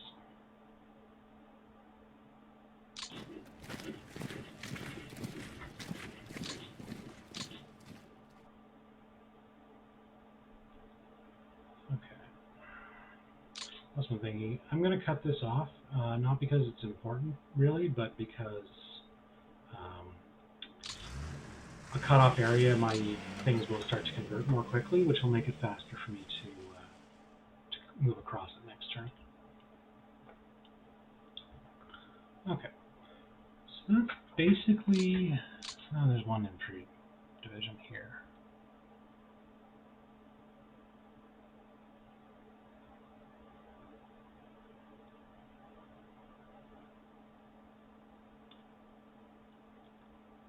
Yeah, that'll cut it in half again.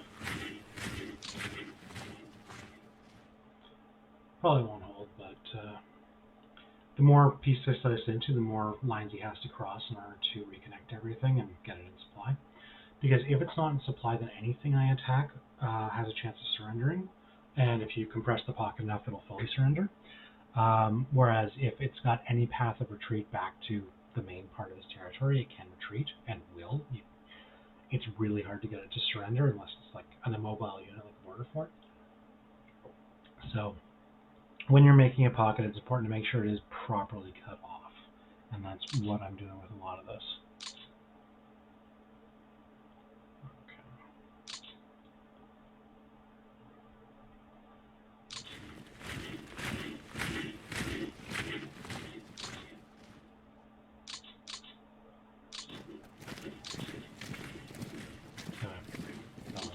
Too.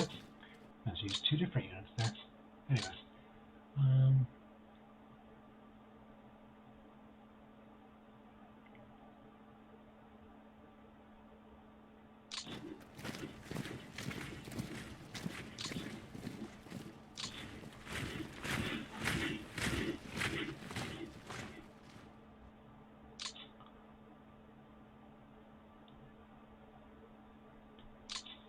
Yeah, honestly, I'm probably being overly finicky about this in a way that doesn't really make a difference.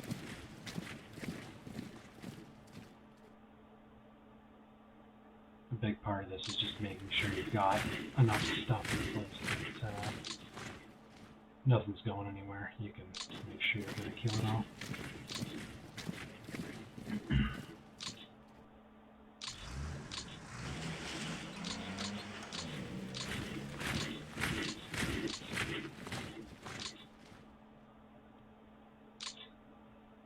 But I want some of these divisions to be able to move up, both to attack from different angles, and just because getting your infantry all the way up is always a challenge, and you do it earlier and you get further.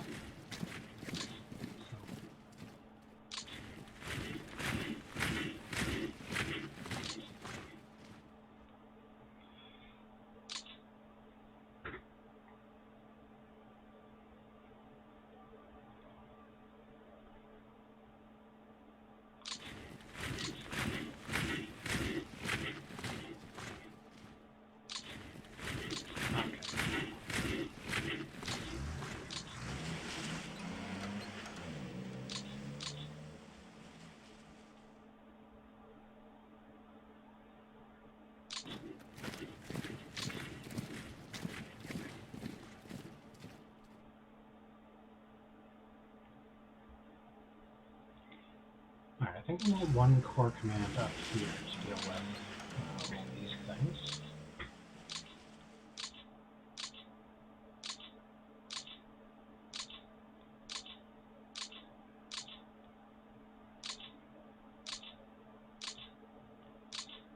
And I probably should have checked the commander beforehand.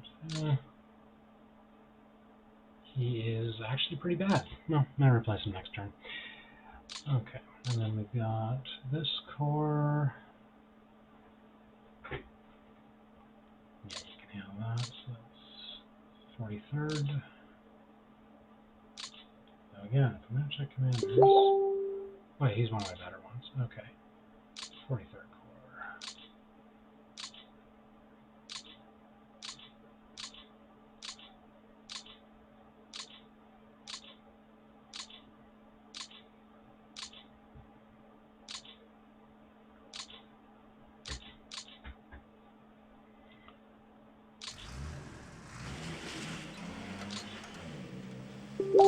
He is pretty terrible. I'm getting a lot of messages. I'll transfer him over because the other one is slightly over capacity.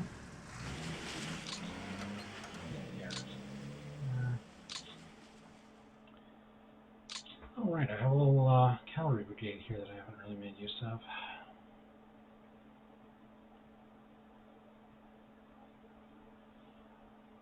How far can you get?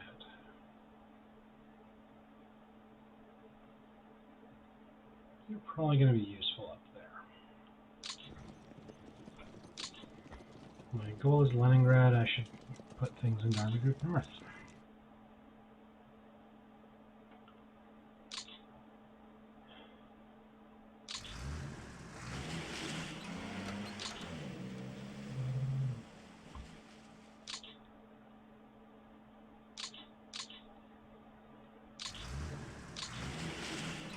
OKH is the overall command of basically the entire Eastern Front. I'm moving it up to Warsaw. I find it just no particular reason, frankly. It just feels about right. It's in the middle of the front.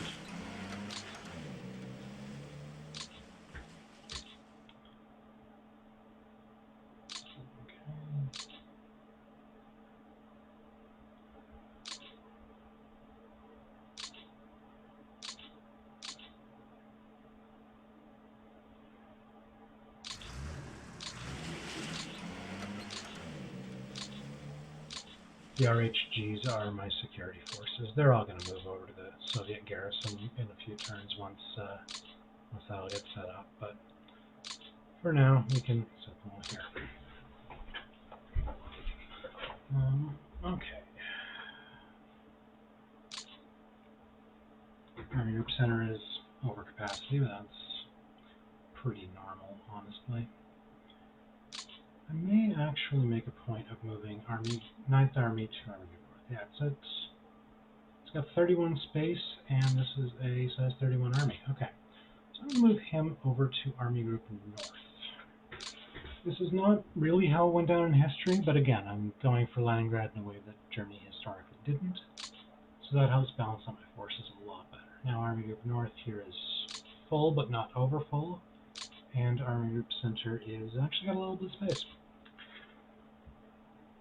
Okay, and by the time you get up to Army Group, it doesn't make a huge difference. So if it's a little over, it's a little over. And you can't build new Army commands or Army Group commands or Corps commands, so you deal with what you get. But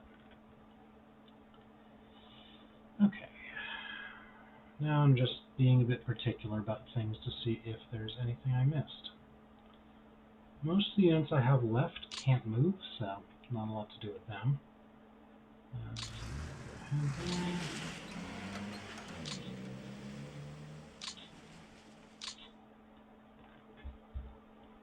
You are full. You can move up. 6th Army, yeah, okay, 6th Army has space. 17th Army is a little over full, so I might move some of its stuff over to 6th.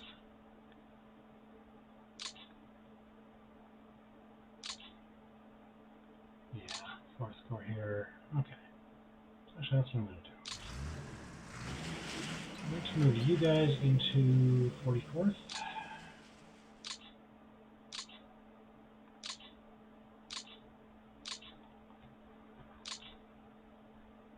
And I'm going to move you now into 4th. And keep everything in about the same spot.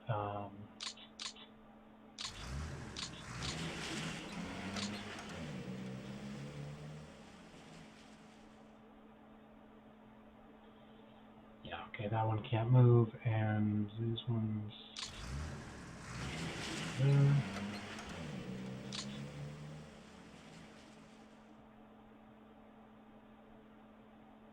Oh, right, okay. So I'm just doing some mental math. It doesn't really make a difference for this. Just trying to figure out how these come together. There.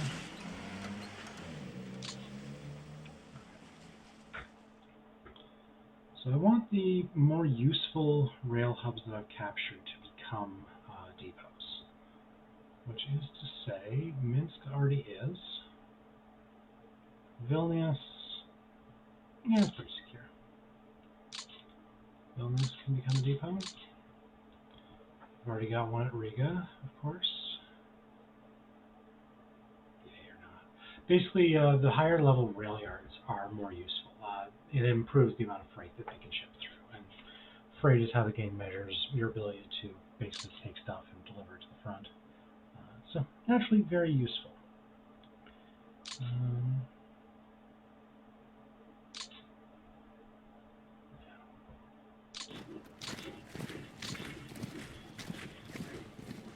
Okay. I don't actually have many other depots I want. One other thing I'm going to do is use my transport planes to move some supplies up, because I'm not going to have rail links up front for quite a while. I want to keep my troops in good supply. So So I'm going to send a big batch to Minsk. Oh, okay, small batch. That isn't actually that much, but it's going to use up whatever it's got transfer capacity for.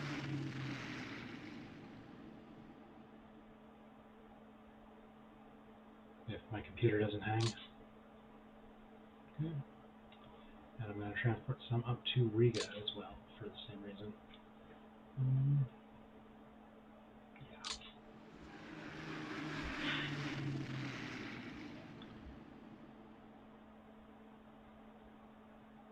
This won't make a huge difference, but every little bit helps.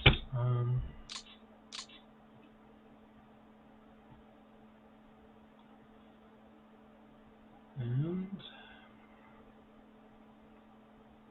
yeah, all right. I might do a little bit more tweaking before I get off the stream, but I think that's about it for my actual play this turn. What I'm going to do though is show the losses. So far we've taken out almost 250,000 Soviets for 7,000 Germans. Again, first turn, it's never this good again, but we already captured 137,000, killed 52, and disabled 33. Some of those will come back over time. There are wounded men who can recover, but these numbers are just off the map, and he will never get them back. A few of these guys will even volunteer to help us out in 1942. Yeah, and the air losses. We have killed now during the action phase. So this is the combat during our turn. We killed another 1,600 of their planes, mostly in air combat. We overran a few bases, and they had a few crashes. They had a few flak as well, because as our units attack, our AA guns are going with them. And when they attack our units to try to defend their forces, they can get shut down. We lost 276, almost all of them operational. So mechanical issues and such. We're driving our guys pretty hard, so it makes sense. But yeah, overall total that has been lost, 5,200 of theirs to less than 400 of ours. And destroyed units, these are units that have been taken off the map. An infantry division, 63 border forts, 14 anti-air battalions. Those are mostly based in cities. Yeah, you can see the list. It's a pretty good first turn, I'd say. This is about what you usually aim for, but it's good to get what you're aiming for and not fall short. Alright, and with that, I hope to be off, and if you hear from me again, that's great. Otherwise, I just wanted to say, because I'm on YouTube now, this video is sponsored by me. I have 0 subscribers. I'm not getting any other sponsors, but just wanted to say, if you don't have life insurance and you got a family, get life insurance. I don't sell it anymore. I used to as my day job, but it genuinely matters. You hear some stories about people who die and leave their families with nothing. It sucks. If you got kids, if you got a spouse who needs your income to pay for the house, get life insurance.